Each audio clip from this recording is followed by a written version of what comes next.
So if you're really afraid of an emotion or dread having an emotion and then you have it, opening up to be mindful of it is the kind of the healing. So that's really an important concept. All of this other kind of work you do in IFS is to help people, particularly in situations where their protectors have been polarized. It's very common that you have someone with a critic on one shoulder and a rebel on the other. And the more the critic shames them by saying you're so stupid or whatever it might be, the more then the shame there, the rebel then wants to kick in to take him away from the shame by doing something that then the critic finds very shameful, and then it keeps on berating them even more, and it's a vicious cycle. So it's a kind of a tenet of IFS that psychopathology, so every real psychiatric illness, is in some way the result of the polarizing of these protectors, where they increasingly hate each other and are at odds with each other, struggling. Before we get started, if you enjoy these episodes, you might want to check out more at OptimalWork.com.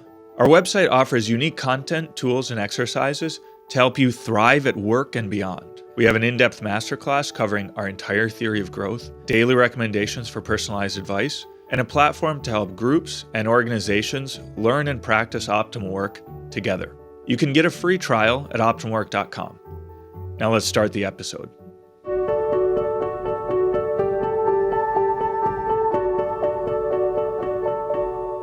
Hey, this is Sharif here with another episode of the Optimal Work podcast, joined by Dr. Kevin Majeres. Kevin, good to be back here with you again. Hey, Sharif, it's great to be back. Yeah, Kevin. Well, last week, I thought we had a great conversation about IFS, internal family systems, and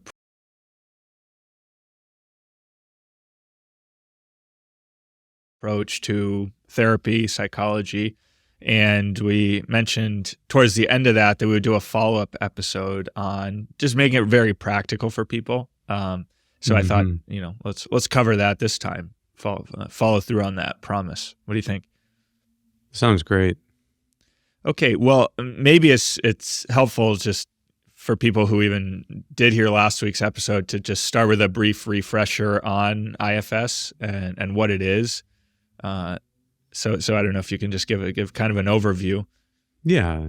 So IFS is internal family systems, as you mentioned. So Dick Schwartz is the guy who originally wrote about it and was doing it with patients. And it's a way of viewing kind of like the parts that we have inside and how we work with them. Underneath everything is what he calls the true self, which is just the you that's conscious. It's it's you in the seat of consciousness. And then we have these parts that sometimes will take over the seat of consciousness, and that's called blending. And parts are either protectors or exiles. The centerpiece is that you have these emotions that you are unwilling to experience. The unwillingness to experience something exiles it. Once you've exiled it, then you need something to detect if it's going to be triggered so that it can prevent it from being triggered. And that's a proactive protector. It's also called a manager. And then you have another part that is a strategy for escaping this emotion if it does happen to get triggered. And they call that the firefighter.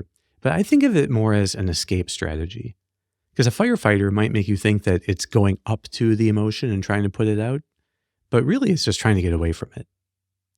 So then you can, as you learn to work with these parts, you'll see that there's a certain consistency, that we all have emotions that we don't enjoy having. It's just necessary.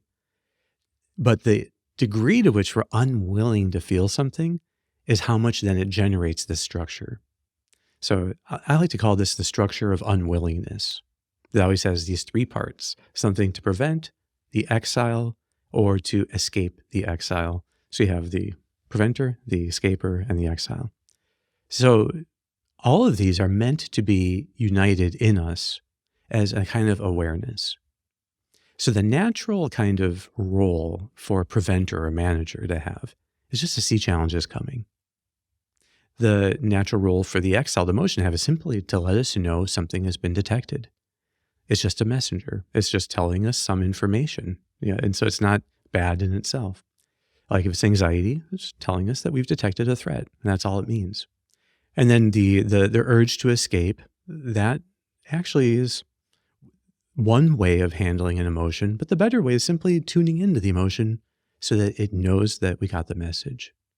So if we're willing to experience these things, in fact, they all de-escalate, and we more and more find ourselves in true self, which is when we're happy and curious and able to connect with others. That's the general overview. So IFS is just a way of getting people to stay in true self and to then heal each of these parts that previously they were unwilling to be with. Yeah. So, okay, that's a great overview of, I guess, the theory behind it and the theory of mind that's kind of underlying it, what our mind is doing. Yeah. And then one of the things that appeals to me about it is that I suppose there are many therapists who do specialize in IFS and take patients and so forth, and do it in a clinical setting. But it's also meant to be a way of empowering people to, work with their own emotions and responses. So it can be like would you call it self-therapy technique that once? Yeah, I would. Yeah, to quote the book by Jay Earley, so which is my favorite book on IFS. So I actually prefer Jay Earley's writings. So he has, I think Self Therapy has now 3 volumes, and they're great. So it is a way then of exercising what sometimes they call self leadership, but we have to show up for these parts of us that we're like unwilling to. You can't just give in to them or give in to exiling them. We have to be there for them. So really, in a way, what first got me interested in IFS was seeing it as an extension of what you and I had once talked about as the inward living of ideals. How do you live compassion on the inside? How do you become understanding and patient on the inside? And you can see that there is a kind of analog that who would you trust to be more patient? Someone who can clamp down on their external showing of emotion, or someone who truly inside is patient with whatever things show up? Really the second one, right? Like we know that we can all put on an outer show of some of these ideals, but that if we're going to be really tested, the inner happening is actually so important to determining everything in terms of how we are able to still connect with others. So if we can't connect with these parts of ourselves and kind of understand them, be appreciative in a sense of the contribution that these strategies are trying to make, it's really hard for us to then live those things on the outside. So first we live understanding on the inside and then on the outside. First there's an inner connectedness, and then there can be an outer connectedness. And we also had done an episode on the inner critic, which is probably the most easy part for most people to hear. Not everyone has an inner critic. Maybe I saw an estimation that was something like 70% of people report an inner critic. I'm not sure, but it's not 100%. Yeah, it astonished me. I remember we were with a group of people and you asked people who has an inner critic, and it just astonished me that some people didn't. I mean, it was baffling to me. Yeah. So people are very different. It can be on the other side baffling. People would be like, well, why would you do that to yourself? Like it just wouldn't. To some people, it never occurred for them to have an inner critic. So that doesn't mean that they don't have other internal managers, so that are equally sometimes difficult to work with. So there's nothing to. So it's not like it's bad that people have an inner critic. It's not. Now sometimes though, the critic will say very harsh things, and even that you can start. So what IFS does, which I love, is this one question you can always ask yourself, which is, how do I feel towards what's showing up inside? So let's say you have the critic and you hear the voice of the critic, and maybe it's saying something like, oh, you're such a loser, you're such a, and saying all these things. Well, as you're thinking of the critic saying those things, you can ask yourself, like, right now, how do I feel towards it? What we want to do is help people to get to a point where they can actually feel compassion for it. One way to get to compassion is you ask the question, how burdened does the critic feel right now? And it's an interesting thing about parts. They will, as a rule, they will show you their burden, which is the degree to which they feel that they're doing heavy work. And just that question is enough when I'm working with people to get them on board with the whole kind of thought experience that they're having, because it can be kind of weird at first. And so you have to be very careful. Like, okay, now this will sound weird, but I want you to like remember the voice of the critic. How do you feel towards it right now? And then they'll feel afraid of it or angry at it or wanting to somehow fight and argue back. All of that you have to ask all those reactions to step aside. You're trying to get to a point where they can just feel a sense of curiosity and kind of incipient connection and compassion. And then, but you can ask them, how burdened does the critic feel? And then most people can then feel much more compassion for it. And you do these imaginal maneuvers, which is you imagine that, what would it be like if you just were overflowing with compassion for it? And that overflow is like a light coming out of you or like a fire coming out. Imagine now that your hand is shining with that, and you can just touch the burden and see the burden transform into something playful and weightless. Imagine it can just kind of go off. I've never had someone not be able to experience the boulder or there's usually some kind of very heavy object that is on top of the person transform into something. Sometimes it's into like birds or into bubbles, or like there's always something light and playful that kind of it transforms into. And interestingly, their image of the critic that they have in their mind always responds gratefully to that. It's interesting, right? That you get such a consistent reaction. I've done this with many, many people. And they all have the critic is appreciative of it. And then you use that to build a bond, to just try to be telling the critic that, you understand how hard it's been working. And you appreciate it's trying to protect you from something. And then you can ask it, what is it afraid of? So it's going to be many things. Before we continue, a brief message. If you're benefiting from these discussions, please take a moment to hit like and subscribe. Doing so helps us to reach more people. So you're not just learning, you're also helping others to discover a path of growth and flourishing. Thanks for your support. That's, I think, one of the really interesting parts is that you can one of the really interesting aspects of IFS is that you can start to talk with the parts, and then, they can provide information that you might not have even consciously known, right? Mm-hmm. Yeah. The fascinating thing is that really what we're doing here this is like left brain, right brain therapy. Parts are all left-brained. So they're basically, if they're protectors, they are strategies for managing emotions. But it's all left-brained. So they can do nothing that the right brain can do.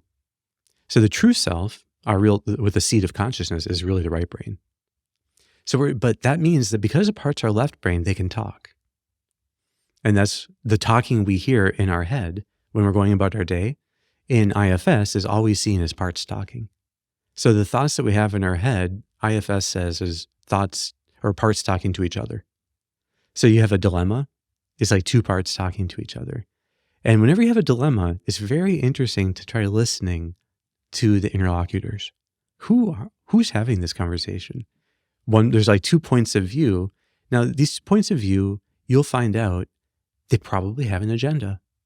A left-brained get it done agenda, which is to somehow lessen some or prevent some feeling. So it's a funny thing that there are always these strategies that are so parts are really implicit strategies to handle negative emotions. So that have been overlearned. So they tend to be things that we learned a long time ago. You can ask parts what their first memory was, and they actually will have memories. And they will be like, this time when you were in first grade and this thing happened. And you can go back to that's when they first learned that this emotion is painful, and I have to do everything I can to make sure to prevent it. It's also why shame is such a primordial, it's like probably the deepest kind of emotion that we're unwilling to have, because that goes back to when we're very, very young, totally dependent on the approval of our parents. So that experience of total dependence is that, yeah, we have to be careful to win approval and to maintain the approval of others. So it's like, it's just built into us inherently that that is going to be a deep fear that somehow we're going to be disapproved of. Mm-hmm. So, Kevin, I guess one kind of question in terms of applying this, someone applying this in their lives, like the way you're describing it is it's all very interior, internal. It's all kind of happening within the person's mind. So I guess you would call it cognitive. So, I think OptimalWork is very much in the tradition of CBT, cognitive behavioral therapy. So how do what is the behavioral, is there a behavioral dimension of this? Like, okay, you work to integrate the parts, and then now you actually have to like leave your chair and go do something? Or is it all just a purely cognitive process? Yeah, I think that the behavior is going to come in your willingness to enter situations that could trigger a negative emotion. Okay, so that is going to get your managers concerned because they're going to be trying to then think of ways of preventing this emotion from getting triggered. And the obvious thing is just don't go in the situation. So in a way, managers are dominated by negative predictions of situations like that. Those negative predictions can be altered by reframing to deliberately set a new kind of prediction that, this situation will involve feeling some anxiety, but that, let's say anxiety is the feared emotion, but that actually is going to give us all of the adrenaline we need to perform even better in that situation. So therefore, we need to go into the situation and with a sense of being eager to utilize this to actually grow.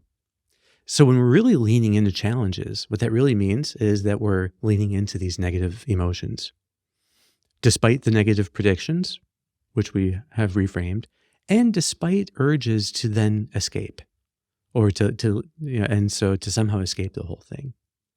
So what I see is like the biggest trouble comes usually from people's negative trances.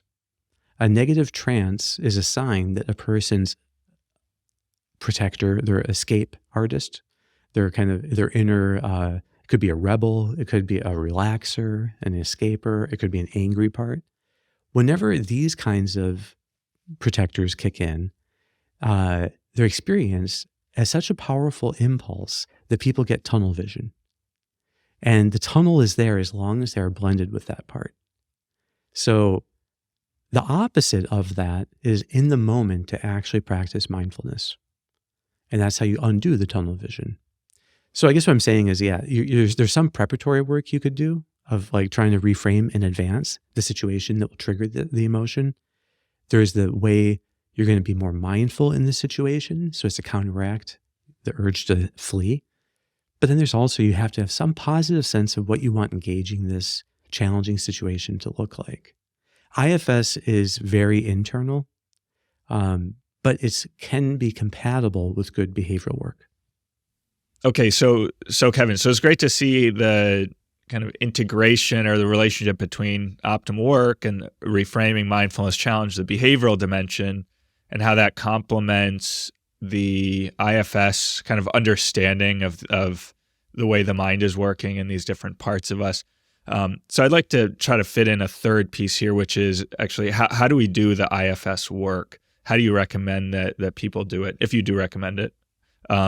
So would you say like, okay, maybe people do, one thing we recommend is that people do some mindfulness or meditation practice in the day.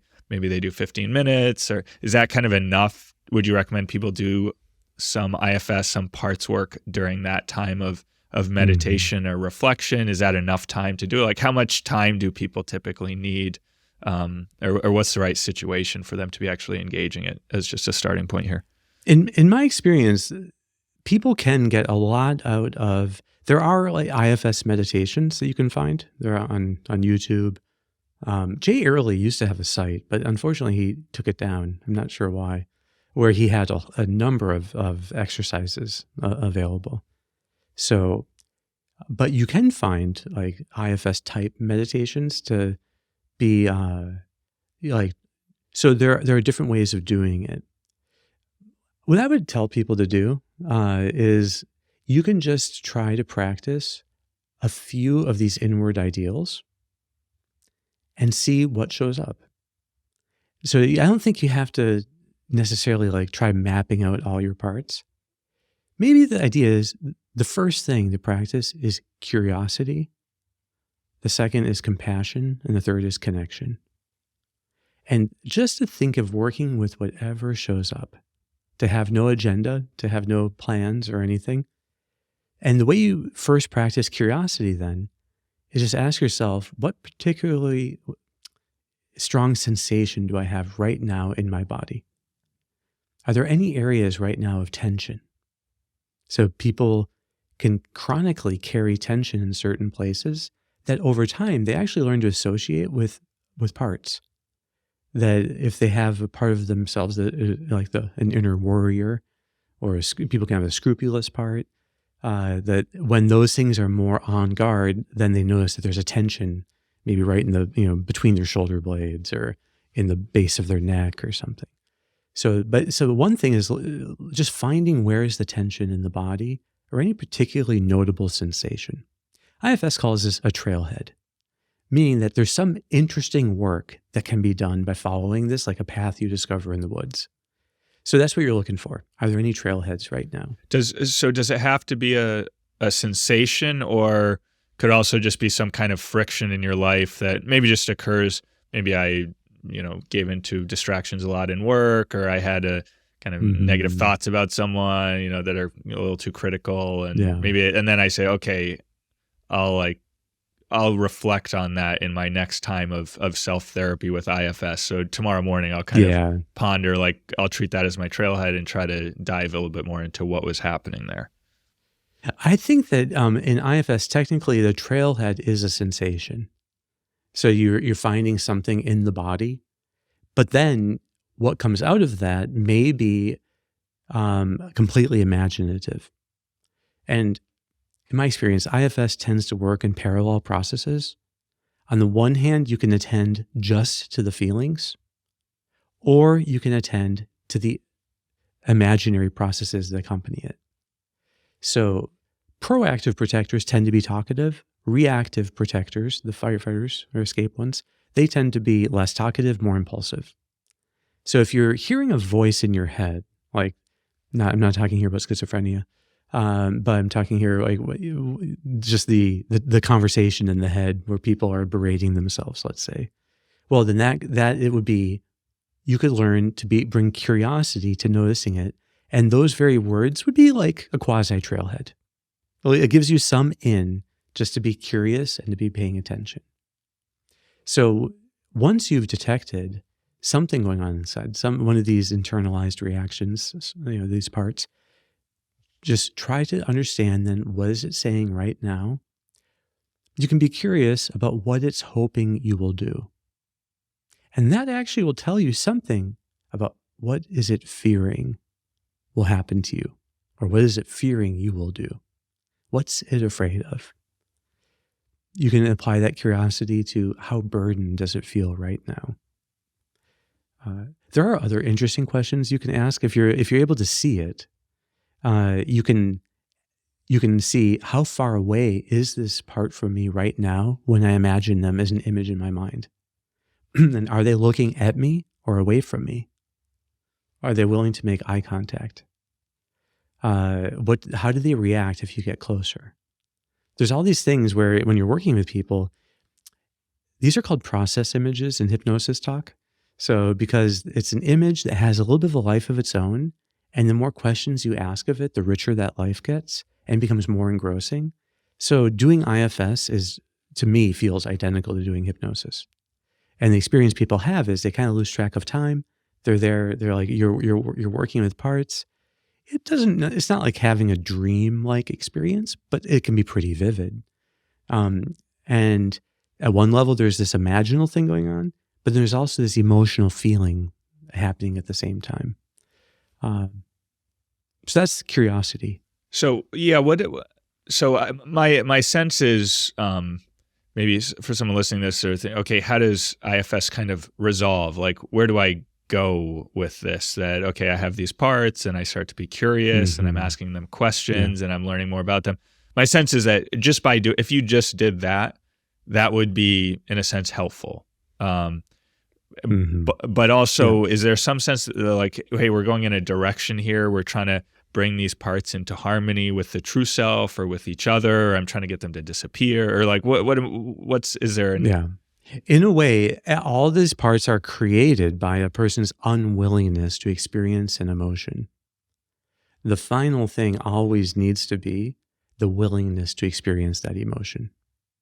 So if you can help people get directly to the emotion, then you can just, any mindfulness of emotion is doing the hardest part of IFS, even if it doesn't think of it in terms of IFS. So if you're really afraid of an emotion or dread having an emotion and then you have it, opening up to be mindful of it is the kind of the healing. So that, again, so that's really an important concept. All of this other kind of work you do in IFS is to help people, particularly in situations where their protectors have been polarized. It's very common that you have someone with a critic on one shoulder and a rebel on the other. And the more the critic shames them by saying you're so stupid or whatever it might be, the more then the shame there, the rebel then wants to kick in to take him away from the shame by doing something that then the critic finds very shameful, and then it keeps on berating them even more, and it's a vicious cycle. So it's a kind of a tenet of IFS that psychopathology, so every real psychiatric illness, is in some way the result of the polarizing of these protectors, where they increasingly hate each other and are at odds with each other, struggling. And then people at one point are blended with the critic, at one point they're blended with the rebel, and that's a very unstable kind of, kind of dynamism to have inside of you. So IFS is just a way of, you can actually help. For instance, IFS would say you can help addictive urges, which are rebels, just by addressing the inner critic and getting it to de-escalate. And by doing that, it's easier and easier then for the rebel to de-escalate. And then more and more you can work at becoming willing to feel the emotion that was kind of driving it all, and typically shame. So the idea is that if a person is living well and their emotions are balanced and they don't have these powerful negative trances or voices of negativity in their head, then there's not much for them to work on with IFS. But if you do have powerful negative trances, that's a reactive protector you can learn to de-escalate. Or if you have very powerful negativity in your inner speaking to yourself, then that too can be addressed. And IFS just gives you a compassionate way of doing that. That always is where you, so like the first thing is curiosity. The second, though, compassion is such a core of the work, because that's what allows you then to connect. And it's just to ask yourself, how do I feel towards this right now? And so even like, say, people have panic attacks, you can ask yourself, how do I feel towards these attacks when they occur? Could you bring more compassion into it? Just doing that kind of work, even if you didn't really think of it as a part, it's still kind of the inward living of an ideal. And that's the spirit of IFS. You're living this kind of compassion on the inside, curiosity, connectedness to what you're feeling. So I think it ends up, when you do IFS with people, it feels very gentle and yet powerful at shifting people, but without any kind of sense of arm twisting or blaming or rigid goal setting. I don't know, there's a lot of things that could be pitfalls of doing really good work with people. And IFS I've just found to be a very gentle way of helping to get inside the dynamic and start to undo it. Mm-hmm.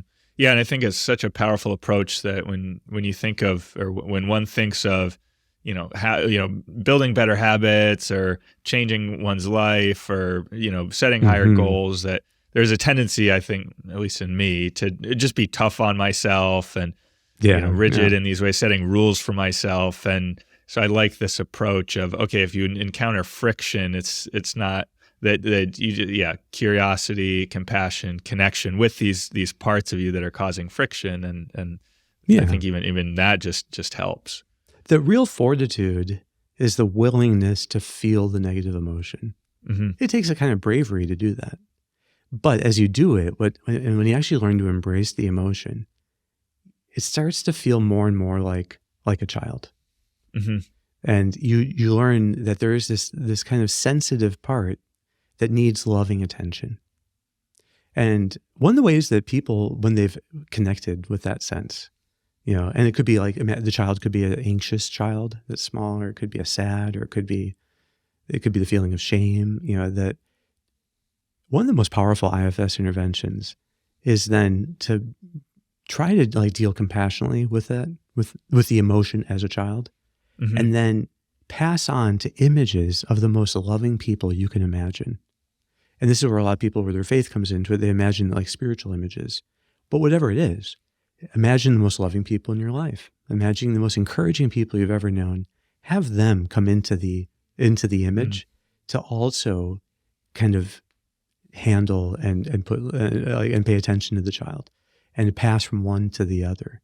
It's very powerful, actually, that you can heal people on the inside and even connect them in a deeper way, in a more imaginal way, maybe deeper, to even their faith. So it can be, it's open to anything, which is beautiful. Great. Well, Kevin, I think that's a great note for us to end on here today. We're basically out of time. So, all right, Sharif. Awesome. Thanks so much, Kevin. All right. We'll be back next week. Thanks for tuning in to today's episode. If you enjoyed our conversation and you're looking for more in-depth guidance, check out OptimalWork.com, our unique platform that delivers content, tools, and exercises to help you thrive at work and beyond.